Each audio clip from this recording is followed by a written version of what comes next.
What's going on, everybody, and welcome to the Other Side of the Firewall podcast. We're talking about the latest and greatest in cybersecurity news, as well as we highlight those movers and shakers and glass ceiling breakers, those people of color who've made it to the other side of the proverbial firewall. My name is Ryan Williams, and as always, I'm joined by Shan Tynes. What's up? What's up? And Chris Apicon. What's going on, everybody? What's going on? So, welcome to the show. Monday and Tuesday are topics. Wednesday, discussion, just like today. And Thursdays, Ask a CSSP, where I usually talk to someone who's in the industry or doing something great within our field. And then Fridays, everything else, movies, books, games, all that good stuff. But without further ado, I give it to Shannon. All right, everybody. So this article comes from Forbes.com, written by Davey Winder.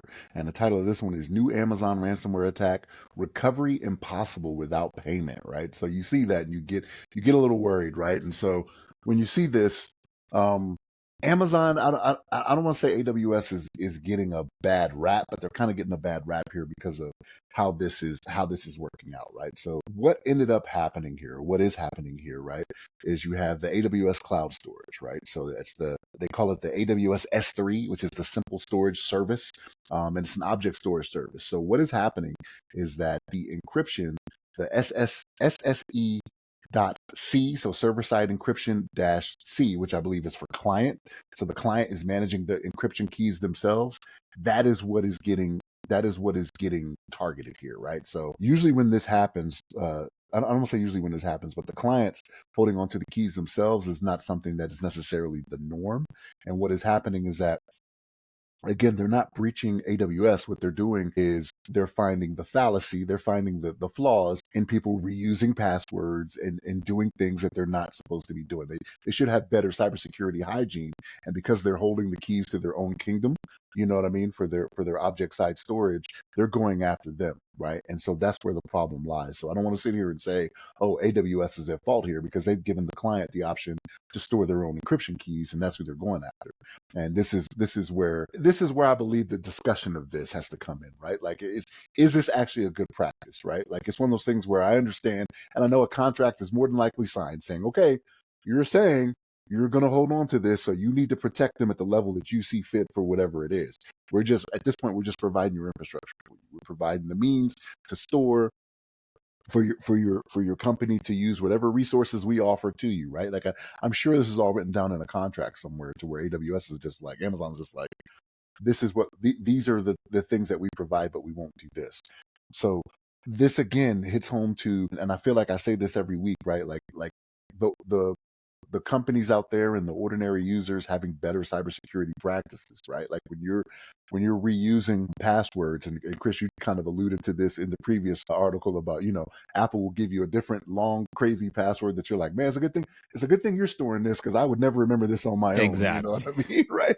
You know what I'm saying? So things like that people need to do, right? And if I'm being honest, like, I've done it before too, where I've used the same password, but it's for stuff that I don't care about, right? Like, it's for apps that I'm just like, whatever, you get a hold of that, there's no credit card information being saved there or whatever, right? So what if you mess up my, my curriculum for whatever I'm studying at the time or doing whatever, right? I don't care, right? But yeah, I don't necessarily want to put this on Amazon, but I think the discussion needs to be had about having better cybersecurity when it comes to you requiring a service from someone else, and they give you the opportunity to store the certificates on your end. But Chris, what's your thoughts on this? Yeah, I mean, you're bang on that. It's really cool, really funny reading the article, right? They have all these cybersecurity professionals talk about what happened. They argue actually about making ransom payments illegal, right? Because that's what the UK just did, right? So they argue about the effectiveness and should it be made illegal, should it be banned? But there is a gray area, right, to explore, because when we're talking small businesses,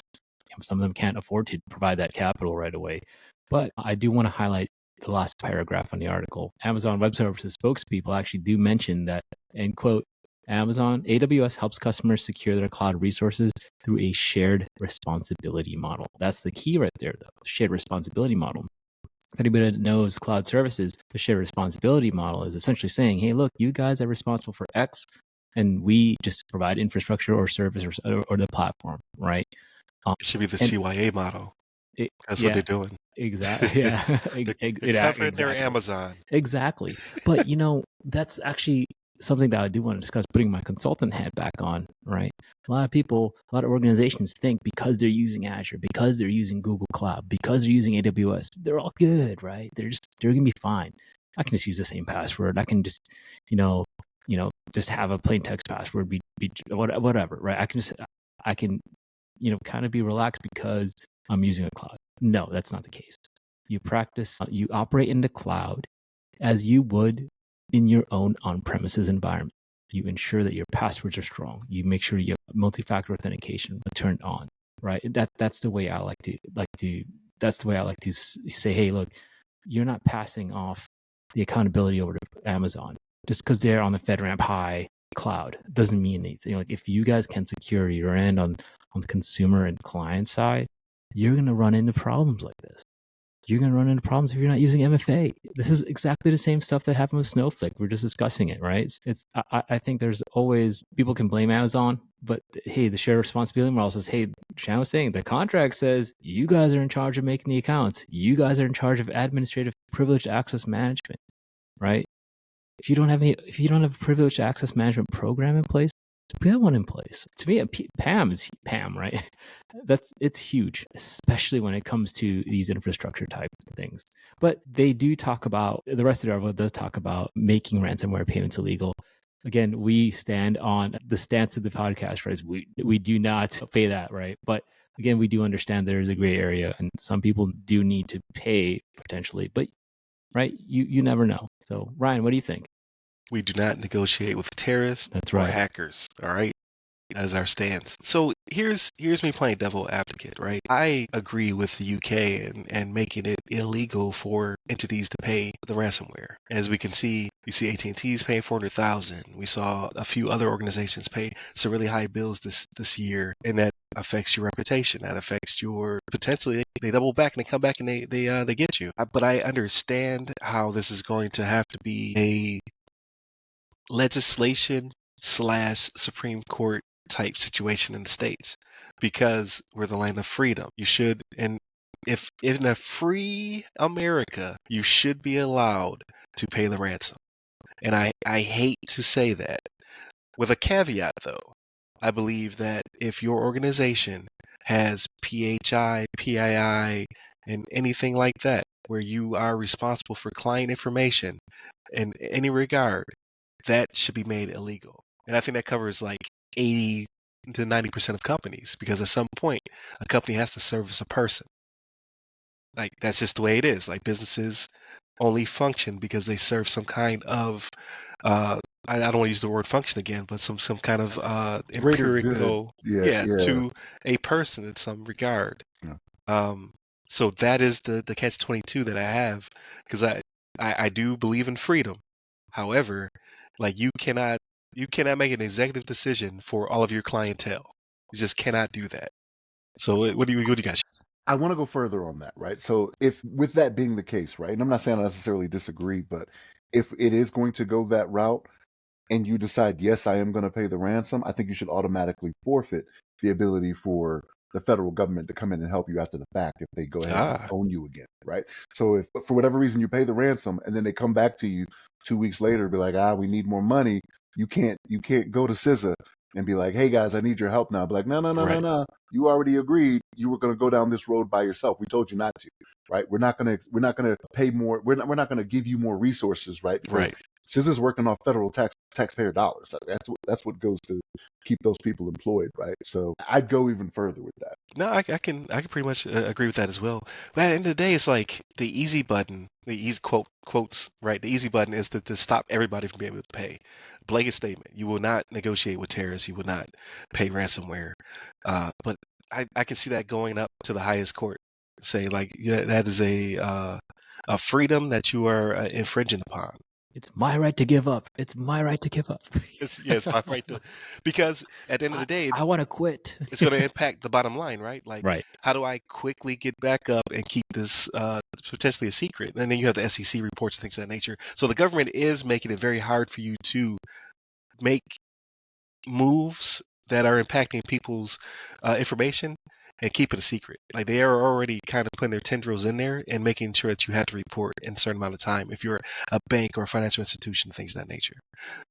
This is the consequences of not having a good cybersecurity plan, though. Like, you should already have the plan to where you have whether it be disaster recovery, business continuity, you have a way to get back up quickly, right?